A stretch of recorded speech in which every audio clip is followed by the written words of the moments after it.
days, school days, dear old golden rule days, reading and writing and arithmetic, taught to the tune of a hickory stick.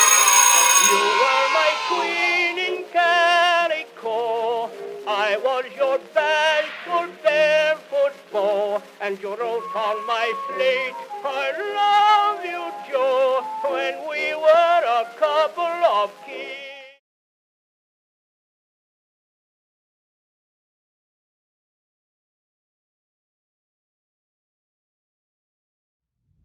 Hello everyone, we're back for a very interesting lab. This one is lab number 11, the naked eye and the microscopic view of penicillin. The purpose of this lab is to identify what penicillin looks like under microscope and to also be able to describe its features externally with the naked eye, and also to learn some important facts about penicillin. The materials that we're going to be using, here I have garlic, I have a lemon, which you can see.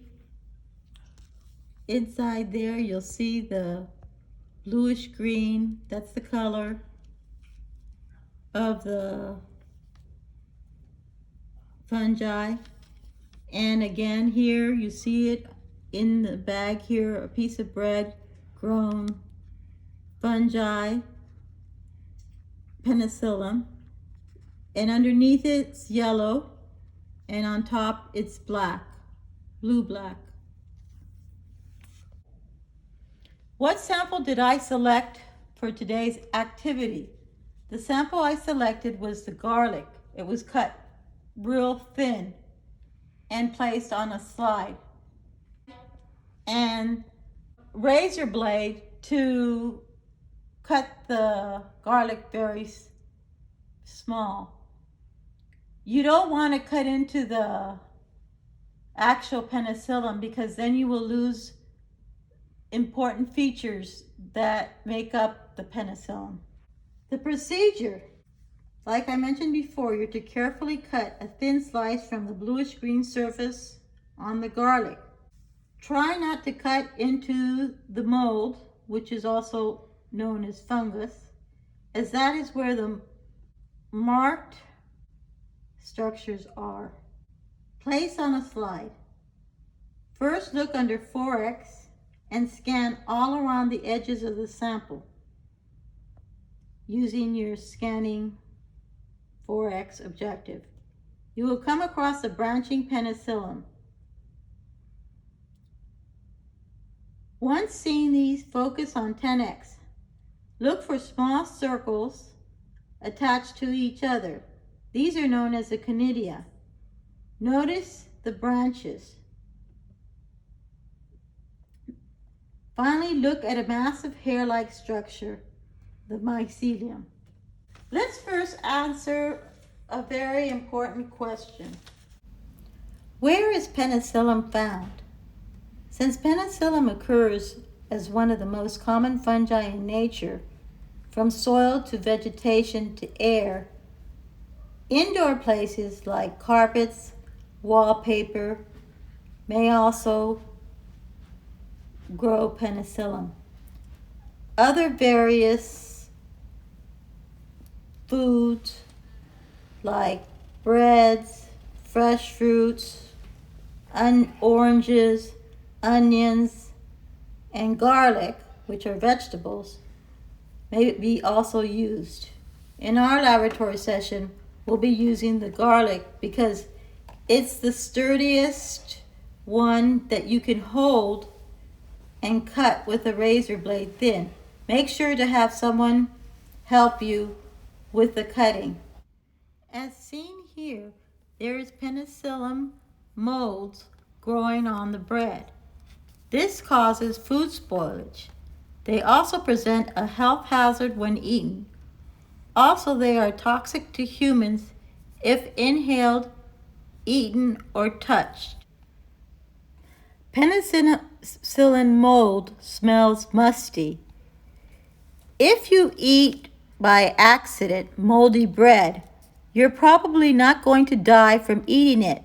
You'll probably experience some nausea or vomiting due to the idea that you've just eaten it. Now we are going to our microscopes to see the microscopic view of Penicillium. As you can see here, under 4X,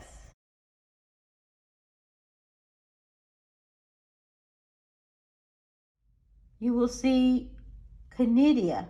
These are like spores. They're round or ovalian chains. At the beginning of the conidia, you'll see brush-like clusters.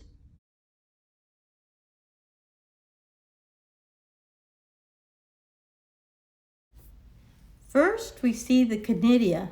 They are round or oval in chains. At the beginning of the conidia chains, you will see brush-like clusters, or they may look like trees to you. They could be branching or simple.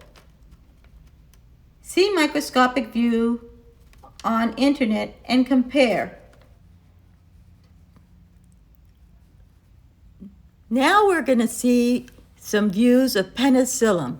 The views will be anywhere from 4x to 40x objective. Look closely.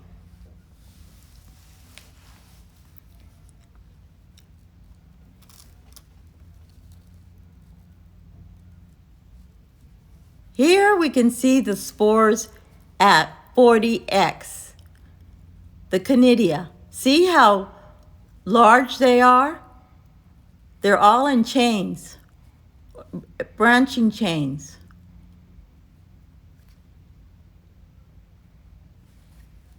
The next view here is one of 10x. You can see the conidia again, smaller, in chains. This is the vegetative hyphae, which appears on the surface of the substrate. It's hair-like and penetrates to digest and absorb nutrients. Like many hyphae, it's called mycelium. Mycelium is a bunch of hyphae together. It anchors the mold, and it serves, like I said before, to digest and absorb the nutrients. Take out your biology notebook and label lab number 11 the Penicillium fungus. We can see the naked eye view of the mold on the garlic. Externally, it is bluish green. Draw what you see. Under the microscope, you will see a good view at 4x of the branching structures with round conidia and chains. Turning to a larger focus,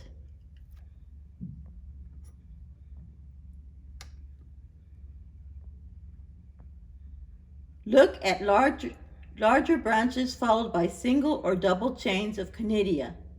These are given food by the vegetative hyphae, the thin hair-like structures collectively called mycelium, and serve to absorb nutrients.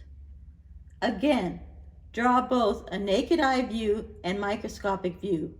Include in the microscopic view the branch-like chain structures containing the conidia, followed by the black hair-like structures called vegetative hyphae and collectively called mycelium, which anchors the mold.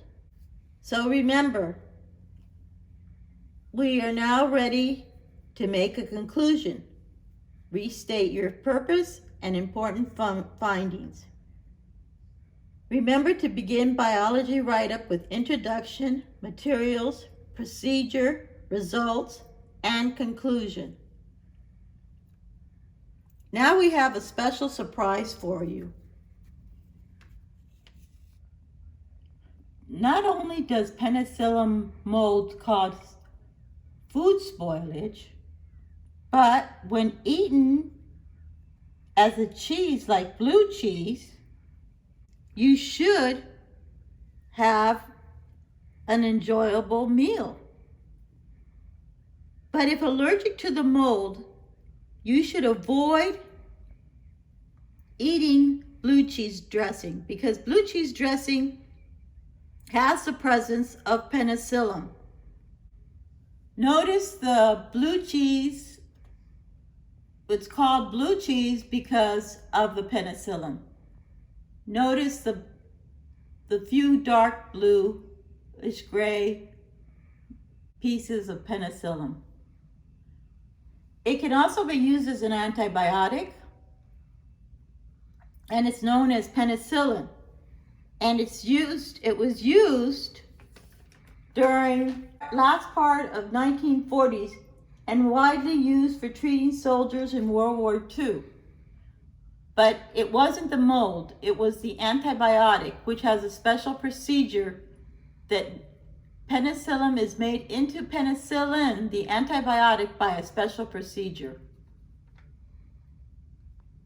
Okay, we are now finished. Wasn't that an intriguing lab?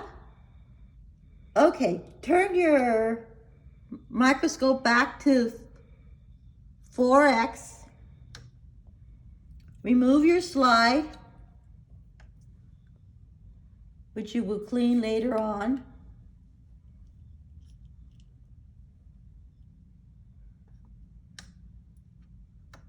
Let's make sure it's in 4x.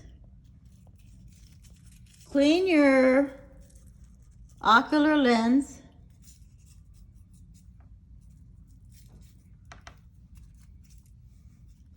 Wipe off any particles or liquid. We didn't use liquid in this one, so just the dust that accumulates. Turn off the light and that is all, folks. Happy looking.